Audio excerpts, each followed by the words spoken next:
Assalamualaikum warahmatullahi wabarakatuh. Menindaklanjuti perintah tugas mata kuliah komunikasi pembangunan kelas A, maka dari itu video ini dibuat untuk menjelaskan langkah pemberdayaan apa yang kami lakukan. Pemberdayaan masyarakat menjadi salah satu hal yang harus diperhatikan oleh semua pihak, baik itu pemerintahan maupun seluruh lapisan masyarakat yang ada. Di tengah geliat kehidupan pedesaan selalu ada kisah tentang harapan dan perubahan, terkecuali di Desa Ketanen. Desa Ketanen menjadi salah satu desa yang kami pilih untuk kami ajak kerjasama mengenai program pemberdayaan yang akan kami lakukan. Di Desa Ketanen terdapat sebuah kelompok atau komunitas sepak bola yang di dalamnya terdapat seluruh lapisan masyarakat, mulai dari anak-anak, pemuda, bahkan orang dewasa ataupun dapat dikatakan sebagai lansia. Jadi bisa dikatakan bahwa Desa Ketanen menjadi salah satu desa yang memiliki semangat untuk bermain bola atau antusiasme bermain bola yang sangat tinggi. Maka dari itu kami di sini berinisiatif untuk menjadikan Desa Ketanen sebagai rujukan untuk kami lakukan pemberdayaan masyarakat di sana. Mengapa demikian? Karena dari banyaknya fasilitas penunjang olahraga, terutama sepak bola yang ada di Desa Ketanen, cenderung semuanya belum terdapat sistem pengelolaan atau sebuah sistem kepengurusan yang jelas. Oleh sebab itu kami di sini berencana untuk membuatkan sistem kepengurusan dan juga sistem pengelolaan fasilitas olahraga yang ada di Desa Ketanen itu sendiri.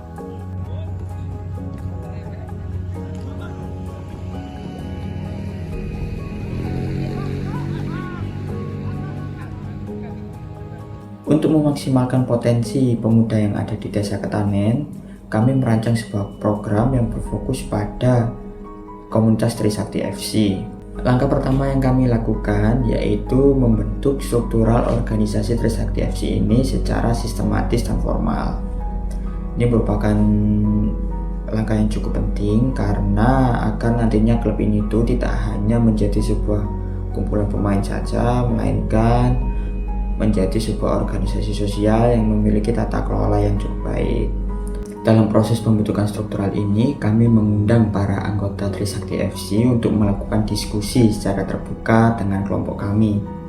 Nah, penempatan posisi-posisi penting itu kami lakukan berdasarkan dari kesediaan mereka, pengalaman mereka, maupun dari minat mereka. Nah, dengan adanya struktural organisasi ini, nantinya setiap anggota itu memiliki tanggung jawab dan peranannya masing-masing di dalam organisasi ini. Nah, kami kemudian melanjutkan pada tahap kedua, yakni pengelolaan lapangan sepak bola milik desa. Nah, lapangan ini sebelumnya tidak ada yang mengelola serta pemanfaatannya itu tidak jelas begitu teman-teman. Nah, dengan begitu kami membawa sebuah program untuk mendorong Trisakti FC ini nantinya untuk menjadi pengelola langsung dari lapangan tersebut. Nah, langkah-langkah yang dilakukan untuk mengelola lapangan ini seperti penjadwalan penggunaan lapangan, sistem peminjaman dan penyewaan untuk tim di luar desa, dan kemudian pembagian jadwal untuk kebersihan maupun maintenance dari lapangan ini. Langkah selanjutnya kami mengembangkan unit usaha kreatif dari tim Trisakti FC ini.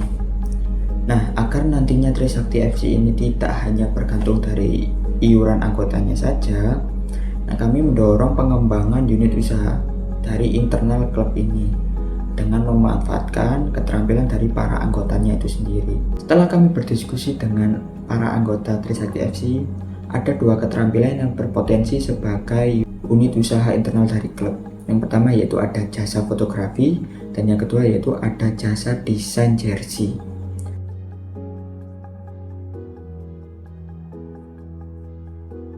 Berikut akan saya jelaskan tugas dari masing-masing divisi. Yang paling atas ada pembina.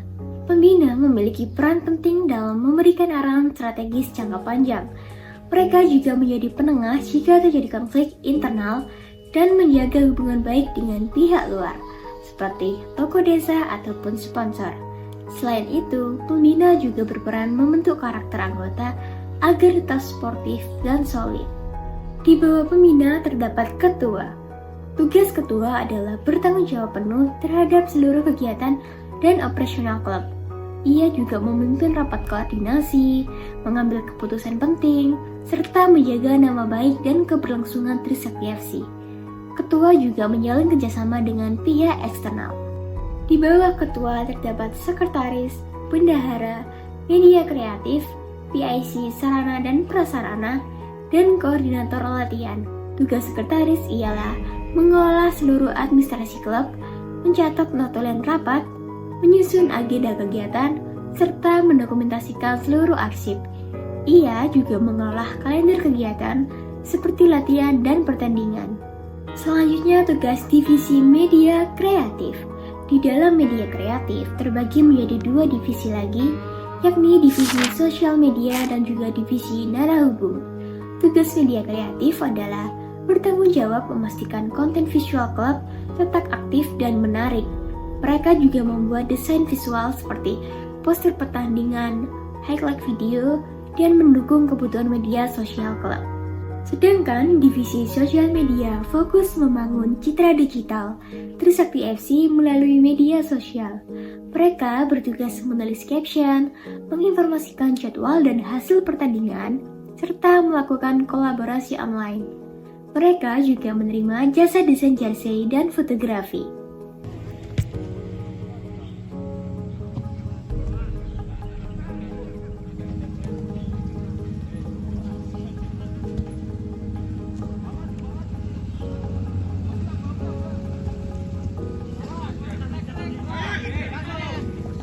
Jadi, program pemberdayaan yang kami lakukan untuk klub sepak bola Trisakti memiliki banyak sekali output. Yang pertama, hasil dari pemberdayaan ini meliputi koordinasi antar tim melalui sparring yang dilakukan. Dengan kita memberikan strategi dalam memenuhi banyak sekali hal seperti persewaan lapangan, yang dimana memang kita memberikan nominal yang dirasa tidak memberatkan di kedua tim itu tadi. Adapun beberapa hal yang kami juga sampaikan, terutama dalam struktural organisasi, karena memang kami fokus untuk memberdayakan komunitas ini dengan menata banyak sekali struktural yang dirasa sebelum-sebelumnya memang belum tertata dan tidak memiliki kapasitas dalam memberikan banyak kontribusi terhadap masing-masing divisi. Dengan begitu, kami akhirnya memutuskan untuk memberikan pengarahan pelatihan juga dari masing-masing divisi. Seperti yang pertama adalah kita membuat struktural yang sangat-sangat jelas dan memberikan poin-poin penting untuk job desk hariannya. Begitupun juga strategi dalam mengenalkan klub sepak bola Trisakti FC ini dengan bermain di sosial media, karena memang dirasa di era digital ini kita perlu untuk mengenalkan banyak sekali hal penting terkait sepak bola, terutama karena memang banyak sekali peminatnya di sekitaran situ. Jadi memang kita juga menyusun strategi bagaimana caranya untuk menarik banyak sekali pengunjung untuk bermain di lapangan sepak bola ini.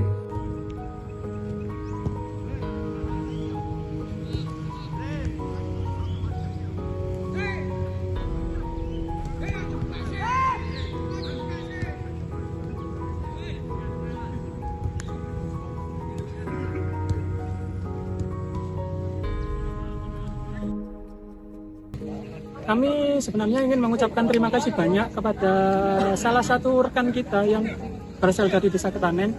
Jadi sebenarnya Desa Ketanen ini punya privilege yang sangat besar. Jadi kita itu punya banyak anak-anak muda yang sebenarnya sangat minat dan sangat berbakat di bidang sepak bola. Namun selama ini pengelolaan sepak bola di Desa Ketanen ini kurang maksimal. Jadi kayak contohnya lapangan yang ada di Desa Ketanen ini belum terawat sebagaimana mestinya. Padahal kita punya lapangan yang sudah memenuhi standar internasional sebenarnya, tinggal pengelolaannya yang kurang bagus. Nah, salah satu teman kita itu mengusulkan suatu konsep di mana nanti di konsep itu kita akan melakukan suatu pengelolaan terhadap lapangan ini, meliputi seperti perawatan, kemudian nanti penyewaan lapangan, kerjasama dengan tim lain, dan juga kerjasama dengan fotografer. Sebagai salah satu contoh, ini kita setelah melakukan suatu pertandingan dengan salah satu tim dari desa lain, kita melakukan trial sekaligus sebagai penyewaan lapangan. Jadi sistemnya kita bagi dua. Misal biayanya sekarang kita 200.000, jadi tim tuan rumah membayar 100.000 dan tim lawan juga membayar 100.000. Nah, nanti uang itu akan kita gunakan juga untuk sebagai biaya untuk perawatan. Kurang lebih contohnya seperti itu. Jadi kita sangat berterima kasih kepada rekan kita yang mencoba menawarkan sebuah konsep yang menurut saya sebuah terobosan di bidang sepak bola yang mungkin tidak banyak dilakukan di desa-desa lain. Oke, terima kasih.